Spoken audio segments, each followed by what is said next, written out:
Welcome, welcome, welcome. We are here again through the hallway. We're going to jump right into our next topic of the day. Quotes. So we go a little, not really deep diving. These are quotes that you see everywhere, and we're going to jump into them and talk about them a little bit more, get into the weeds of some of these quotes. So we got quotes from Russell Westbrook, Klay and Draymond, Stephen A. Smith, and finally a quote from the great one, Floyd Money Mayweather. This quote just in, actually. As you see, we are here with you on Zoom. Snowstorm in New York and Pennsylvania kind of messed up here. Now, no kinda, right? But yeah, let's get into it, man. Russell Westbrook said that he is the best teammate KD ever had. Best teammate he ever had. You see Russell Westbrook in my background. My Wizards hat on today, which is in 100% of support of Russell Westbrook because I am not by any means necessary a Wizards fan. But that was the quote that he made, and I truly don't know if that's correct. I mean, on paper, we're talking about strictly basketball. Then I couldn't agree with that. I would say Stephen Curry may be the best teammate from a strictly basketball championship pedigree perspective.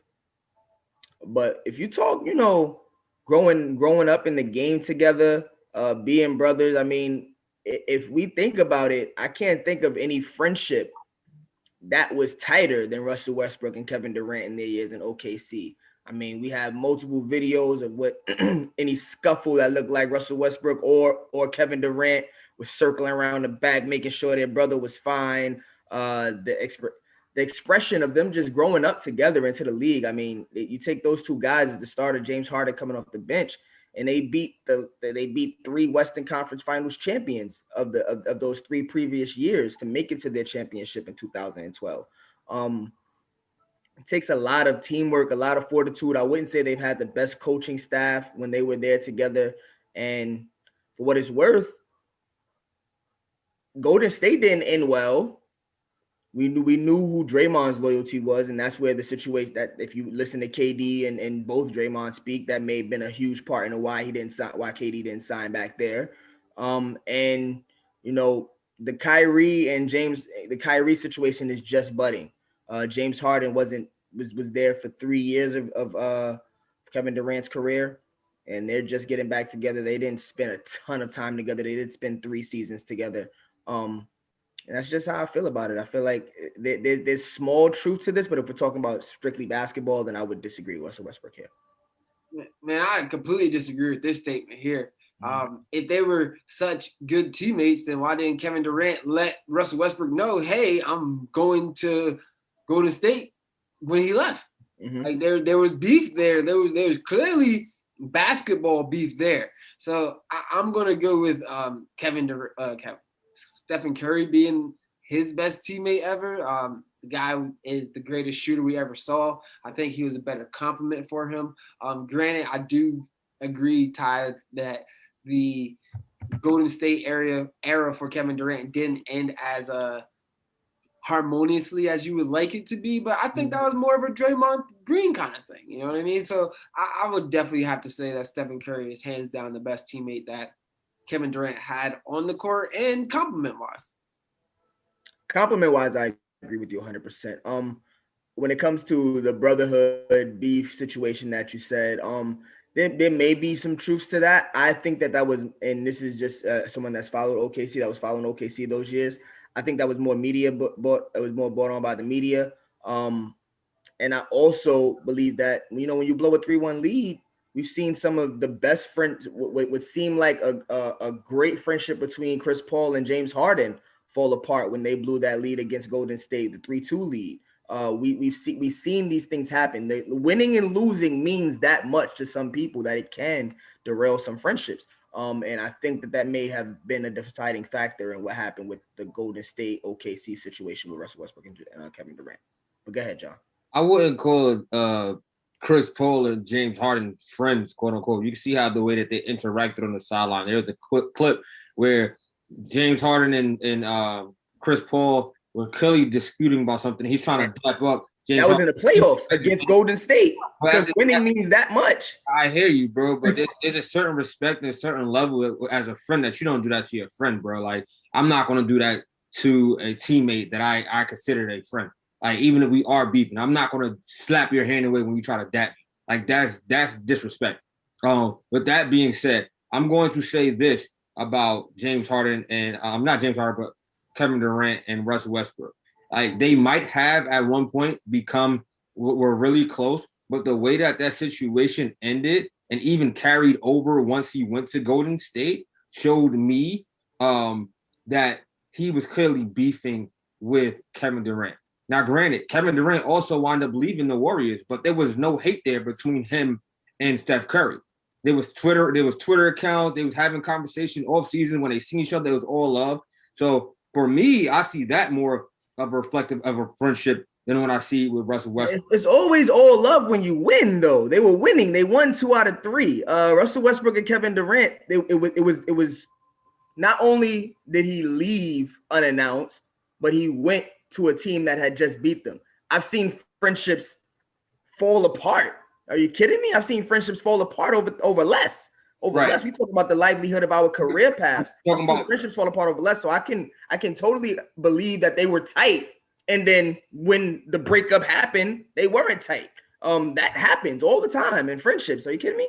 Agreed. That goes into them being the best teammates. And that's what I was coming with next, is that when we talk about teammates, in each other's games, and also being able to step away from it was egoless basketball when you went to Golden State. They didn't really care who got the shots. Like, we all knew that we here. And I don't think that was the case in OKC. I think we cared about that as media and people that were in the media. I've never, ever, ever, ever, ever heard in those years when Russell Westbrook and Kevin Durant were together that Kevin Durant was upset about the shots that Russell Westbrook was taking. And that was an issue that we brought up together. I clearly remember having these conversations about Kevin Durant saying that Russell Westbrook taking many shots. Well, we know that Kevin Durant never comes out and says what he says. He has a burner. So you making an assumption. So you can't say that you know that. You're in the media. You made an assumption about how you feel about them, but they never came out and said that. He left for a reason, Ty. What happened? And I feel he left to win. He left to go to be on a winning team. Like a part of that reason is because he felt like him and Russell Westbrook didn't mesh, which goes back to them being teammates, bro. I don't agree. If you really talk about being teammates and talk about winning and building that culture, bro, you got to give it to Steph Curry. You have to. Like, I understand how much of a talent and how much of a friend, like you said before, with friendship. When we're talking about teammates, when we're talking about the ultimate goal and complimenting each other as a player, and also how their relationship ended, like, you got to give it to Steph Curry, bro. I agree with you that Steph Curry is the better player of the two. And the winning caliber, the winning setup, the team was set up to win better over there. If you take Stephen Curry and add him to that OKC team, I'm pretty sure they will win the championship too. But if it's a fifth, we all be drunk. So I understand that part of it, but I don't agree that there was turmoil during the time of them being there. I think that when you blow 3 games up on a team that's 73-9, a lot of things can happen. And Kevin Durant has shown me in multiple cases, from burner accounts to the way that happened with Golden State, to the way that happened with OKC, to some of the things that he said in the media, that he has impulsive decision-making. I don't want to call them problems, but he makes impulsive decisions at times. And I think that could have been one of those cases. And when you lose 3 games and the other team calls you up and says, yo, look, man, I'm trying to win and you're the piece. And that's what happened with Golden State. But let's move on to Klay and Draymond. We don't have much time. Klay and Draymond, they went at Rodney Magruder. Draymond I think he went on like a 2 to 3 minute tangent of how this is the tough guy in the league now. I've never seen him be tough. And Klay, directly after the game, said that against Detroit, said that I think Rodney Magruder was tight, that he's about to be out of the league soon. And there was a little beef there. So we're talking Warriors and Nuggets. Warriors and Pistons. I don't really know if there's much conversation there other than what words were said. Listen, man, shouts out to Rodney Magruder, man. Some people are in the league because of their skill, and some people are in the league because of their will. And I think Waddy McGruder is in the league because of his will. And if you got to be in the league and you got to ruffle some feathers, and so be it. I know a few people, Patrick Beverly, who are known for doing Tony Allen. So, like, at the end of the day, I think that was really just hate on Rodney McGruder. And I think Klay and Draymond are really above that, to be honest with you. That's just my opinion. I think they should have taken the high road and just let McGruder, do his thing. McGruder, hats off to you, man. Do your thing, make your name in the league. And I'm cheering for you, dog. I'm a little disappointed in the former champions, Klay and Draymond. I'm not disappointed, man. Klay doing what Klay do best, and that's sticking with his teammates. This is regular basketball talk, bro. This is basketball talk. If Klay was on the court, he'd probably say the same thing. He's going to be out this league. Unfortunately, he happened to be on a microphone, and he was broadcasting the game. He knew that. He knew what he was doing. It's not unfortunate. I'm going to double down with John. Klay been one of the slyest, slick, trolling junk talkers in the league. People just don't pay attention to it because, his game is soft-spoken. Right. But Klay has always been really trolly. I remember the beefs with LeBron and them when they was kicking the Cleveland's ass and how they used to run through the playoffs on folk. Yep. Hey, man, it's a lot coming from Klay because, he's not playing right now. Mm-hmm. But he, in his situation with his two injuries, he may need to watch what he says on the karma level. Right. But and Klay's always been like this. Draymond has always been like this and off from them. But like we said before, man, y'all the champs or y'all the previous champs. Y'all been running the league for 5-6 years. Before last year, people are coming for you. They're gunning for you. They're going to shoot for you every single time. And I guess like John said, Klay was backing up his teammates. Draymond was being Draymond. Nothing new there in my perspective. I'm just putting the words, man. Act like y'all been there before, right? Yeah, it'd be nice to class. Like, take a shot at Blake Griffin. Like, don't take a shot at Blake Griffin. Wasn't the one trying to fight the whole team. And she wasn't with Blake Griffin. First of all, if you watch the video, Rob, this happened at the end of the game. Yeah. Draymond said the comment was said at the beginning of the game. So dude waited to the end of the game to say some slick stuff, bro. I'm not letting it slide. You're not getting a G code, bro. You catching all these balls. And that's what Draymond was saying. That's what Draymond was saying in the interview. Like, Rodney McGruder, like, bro, this is not even you. Like, what are you talking about? Since when the Warriors become tough guys? Warriors are not tough guys. This is Draymond speaking exactly. about. So they acting like tough guys saying, "Oh, this one's gonna get out the league." Draymond is not a tough guy. Draymond is saying, "Bro, this is you. I've never heard you speak like this ever in your career. I do this. Like Draymond. This is what Draymond do. That sounds like a tough guy conversation to me." All right, before we get too caught up, our producers in our air, let's spend one more minute on someone that's a part of this conversation. Stephen A. Smith said that Klay Thompson, if he retired right now, since we're talking about Klay, if he retired right now, he'd be a Hall of Famer. Is there any disagreements to that? I'm gonna let the resident Golden State fan take the lead on this one. The resident Golden State fan. Y'all got an 18-month contract with Golden State fanhood. Rob, listen, man. I claim my Golden State fanhood. Talk about Klay. We don't want to hear you copping a plea. Talk about Klay. Let's talk about Klay.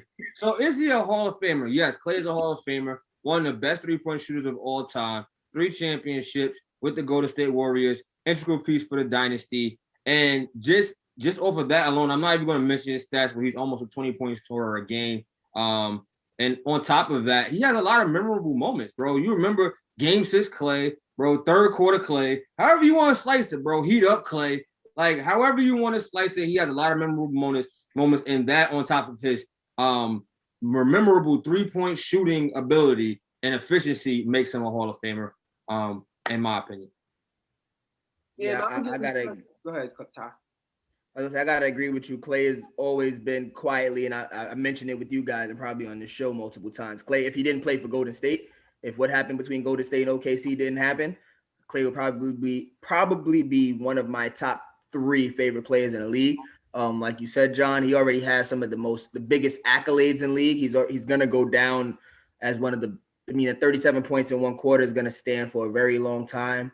I think he has 14 threes in a game. That should stand for a very long time. And like you said, he's done this 20 points a game as the number 2 option for 2 years, and then the number 3 option for the next 3 years. So shout out to Klay. I think he's definitely a Hall of Famer, but I also don't think his career is over yet. I think he's had 2 really bad injuries, but I'm praying and hoping that Klay does bounce back from them and we get to see, 3-4 more years of Splash Bros. Yeah, man, Klay's definitely a Hall of Famer. If he retire right now, y'all, the list of records that he has for shooting and scoring is very astonishing. And my man's is 41% 3-point shooter for his career. Like, it takes a lot of them. It ain't like he's shooting 3 threes a game. Exactly. Like 7, 8. Exactly. It takes a lot of them. So yeah, and he's one half of the best shooting backcourt of all time. So definitely the combination of those things definitely puts him in our Hall of Fame. And basketball the easiest Hall of Fame to get into, but like you say all the time, basketball Hall of Fame is easy to get into. Our producers is in our ear. We're gonna push Floyd Mayweather back to Down the Stretch. So come follow us at Down the Stretch if you want to see what we had to say about Floyd and his upcoming 2021, as he put it.